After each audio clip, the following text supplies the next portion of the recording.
Good morning. Today I'd like to share with you a nice fresh summertime pasta dish. I like to start this early in the morning because this is a kind of dish that I'd like to let sit for a couple hours, let all the flavors meld together.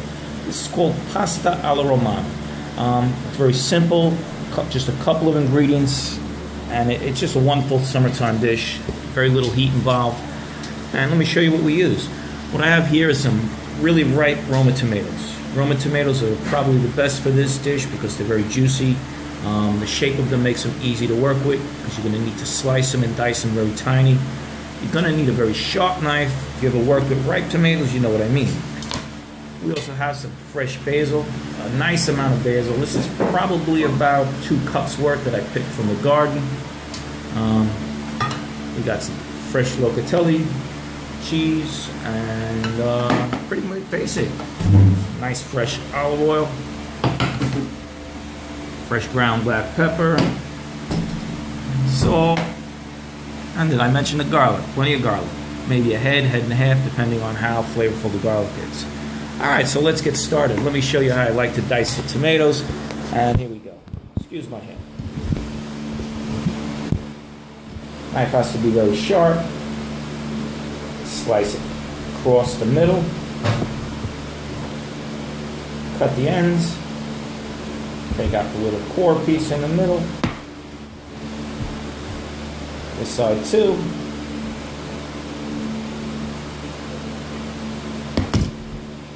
And we discard that, throw it back into the garden. And we slice them again in half, lengthwise, down the middle. And then we dice them into tiny pieces.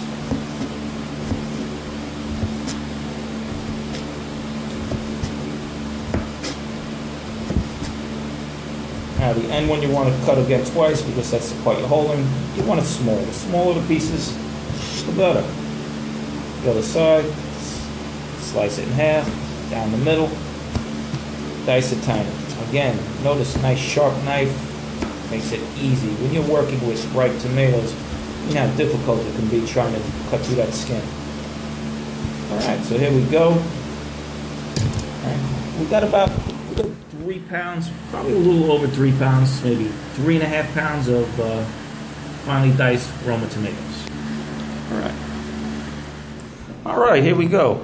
Here we have all our 3.5 pounds of finely diced Roma tomatoes. I got a cup of cheese in there. I have 1 whole head of garlic, very finely minced.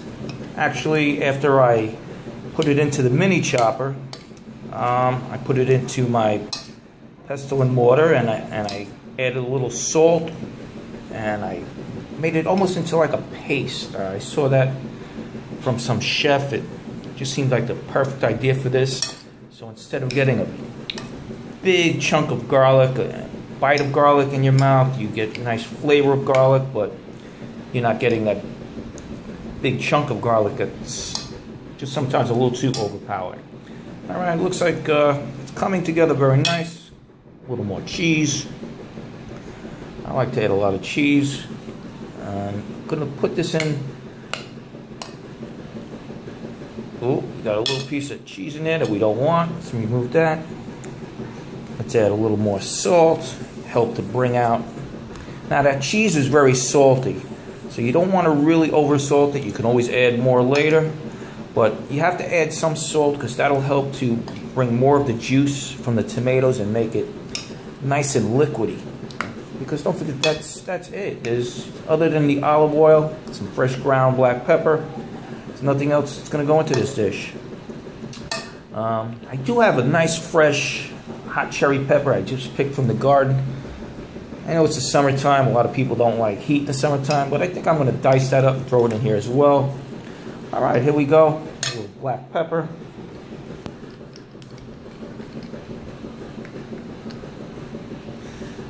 Okay, we'll mix it again. Okay, cover it up. Put it into a nice Ziploc plastic bag into the refrigerator. Let it sit for a couple of hours. Alright, we got our little hot cherry pepper in there from the garden.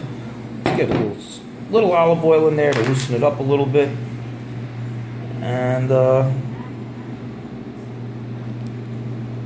you can always add more later. It's definitely not enough because we're just going to let this sit in the refrigerator, but I want to loosen it up. See how it got nice and moist there? You have all that cheese in there, the garlic, fresh parsley. I can smell it. It just smells delicious. The freshness, the flavors, they just come together. Sit in the refrigerator for a couple of hours and boil a little macaroni, put it together, let it sit a few minutes, and we got a wonderful dish. It's actually even better the second day, but I could taste it already. Okay, let's put it into our plastic bag and in the refrigerator. See you when the pasta's ready. Alright, our pasta is done. Can I have a little help over here? Let's add some of our delicious sauce to that. Our tomatoes with basil and garlic and cheese. And we're on our way to dinner. Let's get a little light on the subject. Help me, somebody help me. There we go. Now, those 3.5 pounds of tomatoes. Add a little bit at a time right onto the hot pasta. That's about half of it, right? That's about half of it. Oh, the smell coming from there. It's unbelievable. You know what? I think we need more. What do you think? I think we need more. Get rid of this. This is in the way. That's for serving. Put the whole thing. Just put the whole thing. Because it's all going to eat it up. It's just, the pasta is going to eat all that up. Here's a little bit left. I'd add a little more cheese, a little more olive oil, and we're ready. I'd let it sit a while. Put it all. It's all in there. I'm telling you, I knew that would be the perfect amount. I just had that feeling. Sometimes it all comes together. Don't even mix it. Put a little cheese on top. Got a little cheese there? I know you like it cheesy. I'll do the olive oil, you do the cheese, and we've got it together. Oh, look at that. That is like perfect. I want to take a picture of that.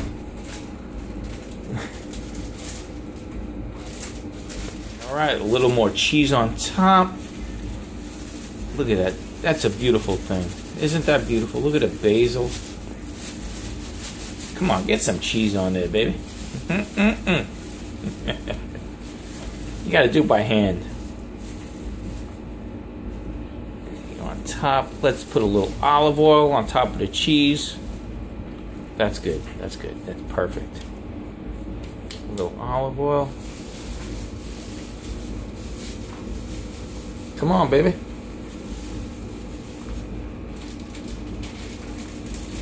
And that's it. We're done. Right amount of salt and pepper because we did a little quality control before and tasted it. And we're all done. We'll let it sit for a little while. Come together. You want to get that other spoon going? No, not that one. That picks it up.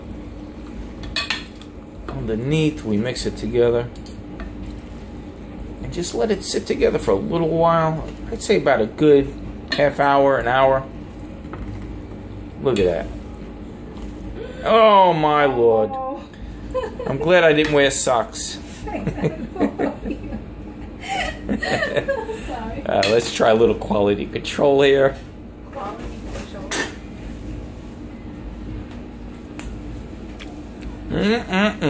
All right. Buon appetito.